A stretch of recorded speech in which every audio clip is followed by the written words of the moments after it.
Bonsoir à vous, monsieur Crêpe. Donc, on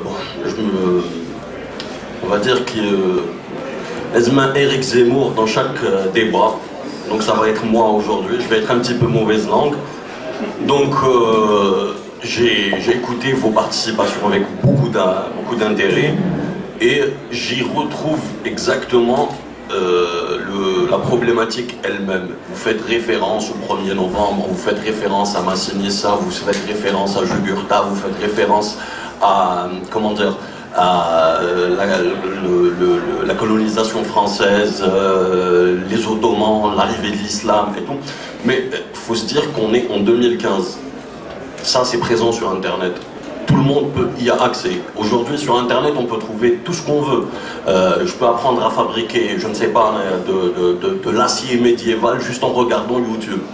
Donc, comment dire, revenir à ce genre de détails historiques qui sont accessibles à tout le monde aujourd'hui et dire que c'est à partir de là qu'il y a le problème, c'est-à-dire que c'est parce qu'on n'enseigne pas à nos enfants que Massinissa a été meilleur roi que Jugurtha, ou qu'on masque ceci ou qu'on cache cela, que nos enfants sont en train de devenir ce qu'ils sont en train de devenir. Non, vous dites il y a une identité nationale qui n'existe pas. Faux, elle existe, mais comment dire, elle existe sur un support de communication totalement différent. Je vous donne un exemple. Il y a 3 jours, un tweet sur Internet, donc de la part d'un moufti ou je ne sais pas qui s'appelle Mus'ab al-Harbi, qui dit bon, nous préparons, nous, État islamique, à envahir l'Algérie. Et là, il y a un tollé de réaction de la part des Algériens.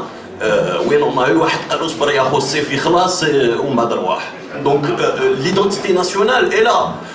Les jeunes sont prêts à défendre leur pays, les jeunes sont prêts à travailler, les jeunes sont prêts à, comment dire, à avancer. Et encore mieux, les jeunes ont leur histoire. C'est juste qu'elle est un petit peu différente de celle d'avant. Aujourd'hui, les jeunes prennent comme l'événement d'Omdurman comme référence historique. Qu'on le veuille ou non, que ce soit planifié par le système politico-militaire et tout ce qu'on veut et tout, mais c'est quelque chose dont tout le monde est fier. Le plus grand pont aérien, le fait que toute la planète est vibrée au son des Algériens. C'est un événement historique dont les Algériens d'aujourd'hui sont fiers. Donc moi je pense que l'histoire, on la fabrique tous les jours avec des événements du quotidien. Et c'est ce qui va faire que de cette histoire que nous n'avons peut-être pas maintenant, on peut avancer et aller vers l'avant.